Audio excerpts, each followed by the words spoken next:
Hoy nos sentimos emocionados de comenzar con la quinta lección de nuestro estudio sobre el gran conflicto. Esta semana se titula el tema Fe contra todo pronóstico.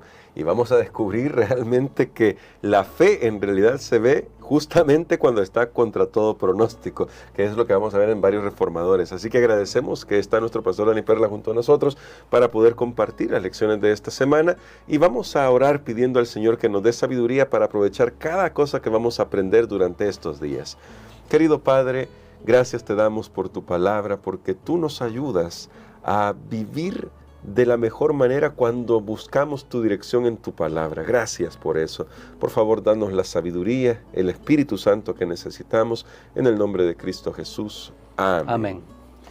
En la introducción de la lección, pastor, se nos presentaba un hecho que debo decir es un hecho triste. Nuestra sociedad está viviendo con valores y propósitos superficiales, si al caso se tienen, porque en muchos casos ni siquiera se tienen propósitos definidos. Hace poco estoy a mitad de un libro que se llama Los grandes líderes comienzan con el por qué, y que destaca justamente que hoy la mayoría de empresas, personas, sociedades están tan centradas en el qué hacer y en el cómo hacer las cosas que se han olvidado del propósito por el cual hacen las cosas. Quisiera comenzar por ahí, pastor, porque cuando uno mira hacia el pasado, tanto el más remoto como el más reciente, quizás hace unos 100 años, o más, un poquito más de eso, la gente vivía con una perspectiva diferente de vida, y qué importante es redescubrir la importancia, valga la redundancia, del propósito en la vida, y por qué si no tengo propósitos, en realidad estoy a merced de cualquier corriente. Totalmente de acuerdo. Creo que buscar la razón de la propia existencia es una de las cosas más fundamentales para todo ser humano.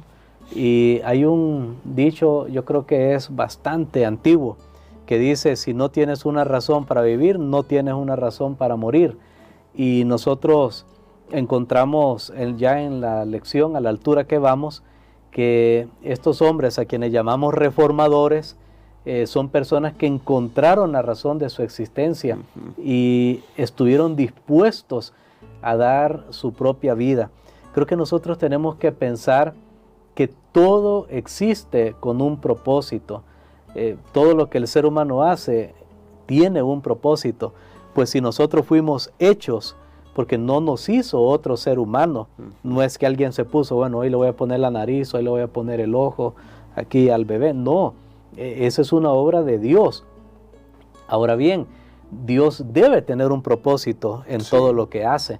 Aquí yo recuerdo a las personas, hemos dicho, hay una ley de la física, dice: la naturaleza aborrece el vacío.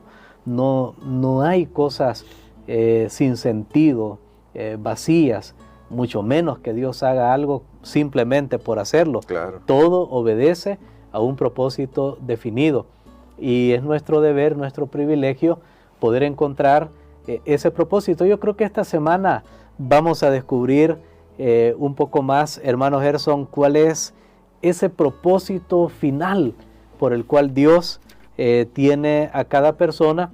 Hay un propósito que podríamos llamarlo un propósito general para todos los seres humanos. Sin embargo, hay propósitos específicos, una obra que Dios tiene para cada persona, para que pueda realizar en ciertas circunstancias apropiadas. Y de hecho, cada uno está viviendo en una circunstancia apropiada, porque este momento de la historia que estamos viviendo, esta es nuestra circunstancia, este es nuestro momento. Y aquí es donde nosotros tenemos que actuar basados en el propósito de Dios para nuestras vidas. Amén. Me recuerda mucho a Viktor Frankl en su libro El hombre en busca del sentido, que habla justamente de eso. La respuesta que damos a la vida es en realidad el cómo vamos a vivir ese propósito que cada uno de nosotros tenemos. El tema para este día domingo es solo la palabra de Dios, porque vamos a descubrir en algunos textos, ya lo vamos a ver, que la palabra de Dios en realidad nos guía para descubrir nuestro propio propósito. Y me gustaría, pastor, que compartamos con nuestros hermanos y amigos unos textos para ver la centralidad de la palabra de Dios, a fin de comprender lo que usted nos decía, que Dios tiene un propósito, y que ese propósito pues ya nos invita a nosotros a vivirlo. En el Salmo 119 un salmo conocido, de hecho, y bastante extenso, el más extenso de todos los salmos. Hay algunos versículos que impresionan, realmente impresionan. Uno lee el verso 103 y 104 y dice la Biblia así: cuán dulces son a mi paladar tus palabras, más que la miel a mi boca. De tus mandamientos he adquirido inteligencia, por tanto he aborrecido todo camino de mentira. Luego, en el verso 147, dice el salmista de la siguiente manera: me anticipé al alba y clamé, esperé en tu palabra. Y bueno, todo el salmo tiene que ver con la palabra de Dios, pero leyendo el verso 162 dice: me regocijo en tu palabra como el que haya muchos despojos. Teniendo esto en mente, la actitud que tenía el salmista respecto a la palabra y lo que la palabra hizo en nuestros reformadores a lo largo de la historia, ¿cuán central es la palabra de Dios para redescubrir la razón de nuestra existencia, pastor? Bueno, la palabra de Dios es realmente todo lo que el ser humano necesita. Es todo lo que el ser humano necesita, porque lo pone en contacto con su Creador. Amén. Siempre se ha puesto una ilustración, por ejemplo, cuando uno compra un producto, viene un manual. Cómo utilizar el producto, vienen indicaciones. Ahora, los seres humanos estamos aquí. ¿Para qué estoy yo? ¿Para qué vine? ¿Qué voy a hacer? ¿Qué voy a creer? Y entonces nosotros descubrimos que la palabra de Dios tiene respuesta para todas esas preguntas. A veces nosotros, pienso yo, quedamos muy por sentado que tenemos la palabra de Dios, porque en realidad no nos ha sido quitada, como en aquellos años donde por siglos reinó el oscurantismo. La gente no tenía acceso a las verdades de la palabra de Dios, entonces estaban practicando, creyendo cualquier cosa. La mente de las personas, cuando se quitó la Biblia de las personas, las personas vivían simplemente de lo que les decían, no tenían más aspiración, absolutamente, y no solo hablando de la religión, sino claro, aún en todas las ciencias, el arte y como se llame, cuanta otra cosa tiene que ver con los logros que el ser humano puede realizar, no hubo, porque se quitó la palabra de Dios. Me llama la atención este Salmo 119, el salmista siempre dice, he aprendido, él dice, me he hecho sabio, aún más que todos, dice, los que me rodean, y no es que estaba haciendo una comparación, sino que él habla del camino de la vida.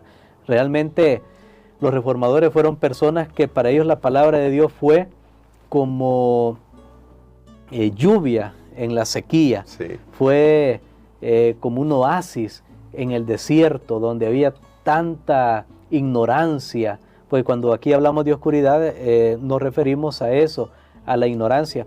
Y yo quiero decir, hermano Gerson, porque lo he estado queriendo decir, lo he pensado desde aún la lección anterior que hemos estado estudiando de los reformadores, es cierto, Dios usó a hombres, personas que naturalmente tenían una cierta capacidad intelectual bastante notable, y Dios los fue preparando para eso.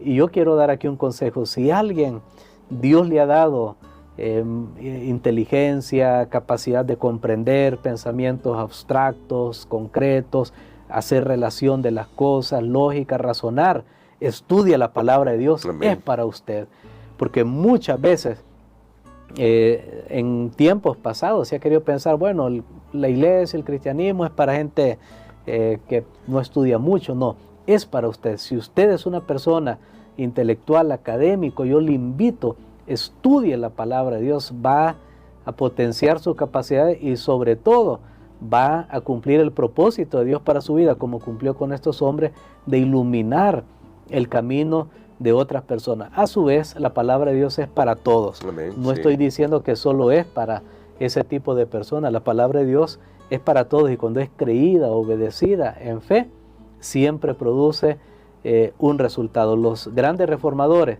encontraron alivio, consuelo, esperanza, encontraron una guía en las enseñanzas y en los consejos de la palabra de Dios. Amén, definitivamente esto es maravilloso, y me gustaba mucho lo que usted decía, pastor, porque un reformador, si lo puedo llamar así, mucho más moderno, William Miller, también decía que la Biblia es el festival de la razón. Es decir, alguien que estudia la Biblia realmente va a ver a un Dios que se comunica de forma inteligible con las personas que están dispuestos a escuchar.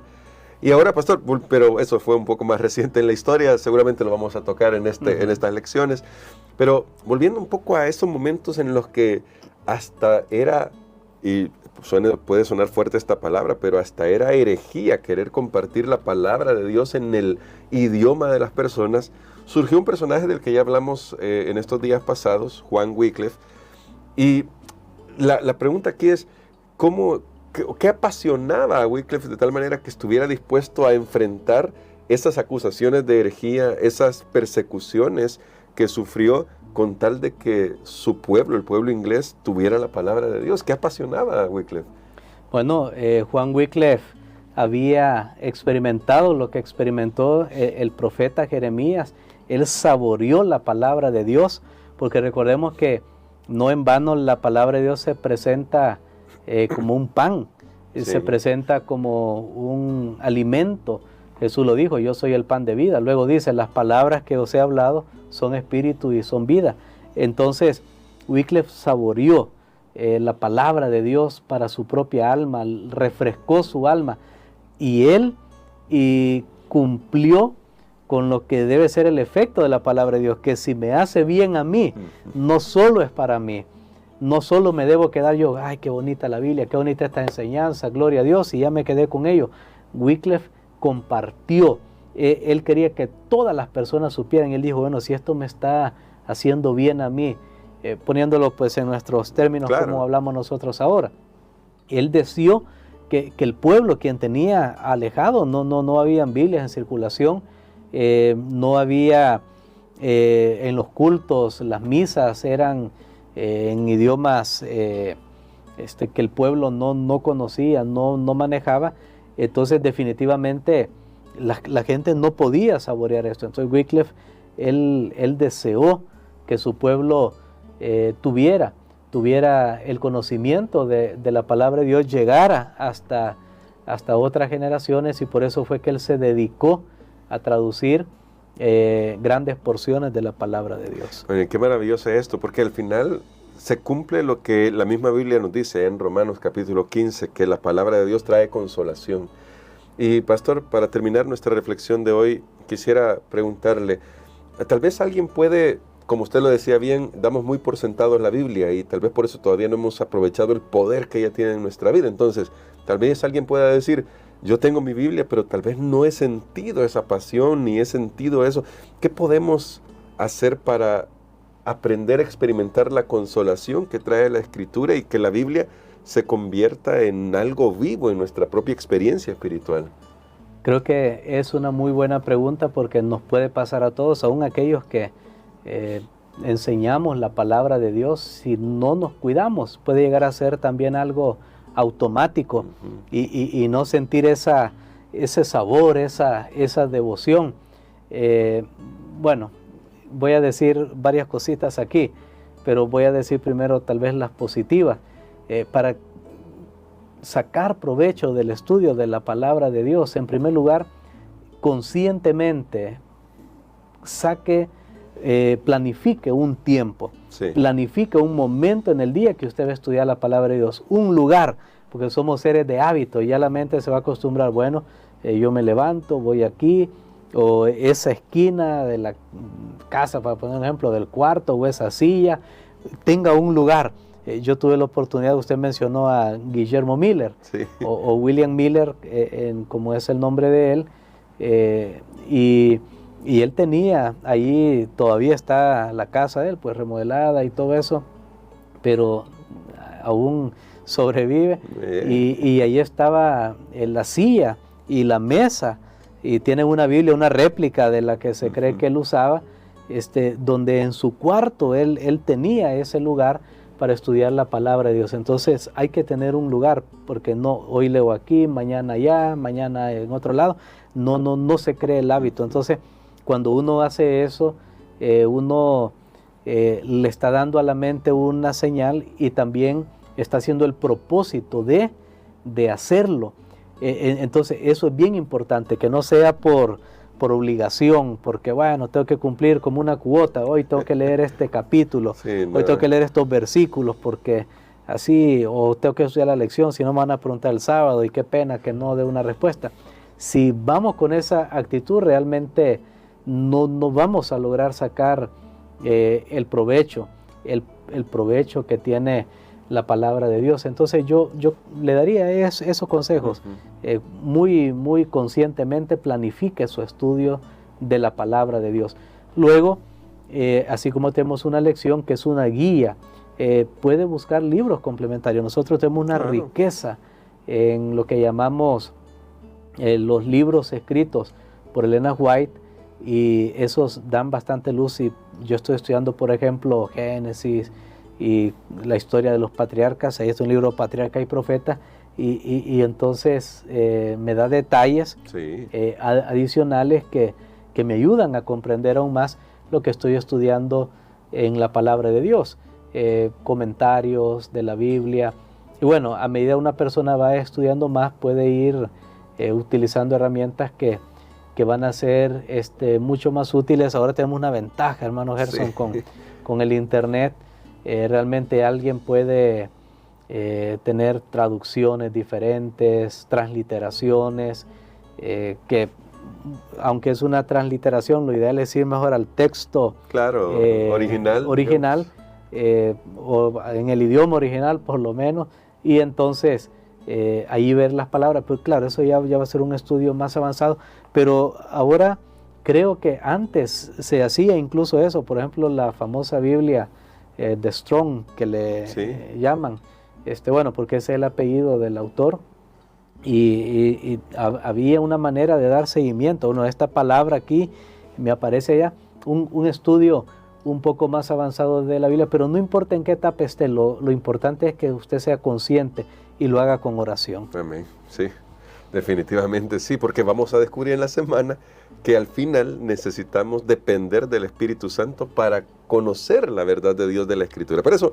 no nos adelantamos. Ahora, pastor, quisiera que orara por nosotros, por nuestra experiencia, por todos los que están en sintonía de este programa, para que podamos realmente volver a la Biblia, que tengamos ese mismo deseo que tuvieron los reformadores a lo largo de la historia, de volver a la Biblia, y que la Biblia inspire los propósitos por los cuales estamos aquí. Amén. Padre, gracias te damos, Señor, porque tu palabra es maravillosa, es tu misma presencia que trae a nuestras vidas cuando estamos en contacto con ella. Te pedimos, Señor, que nos des sabiduría para encontrar en tus palabras respuesta a las grandes interrogantes de la vida, y sobre todo cumplir con el propósito para el que nos ha llamado. En el nombre de Jesús. Amén. Amén.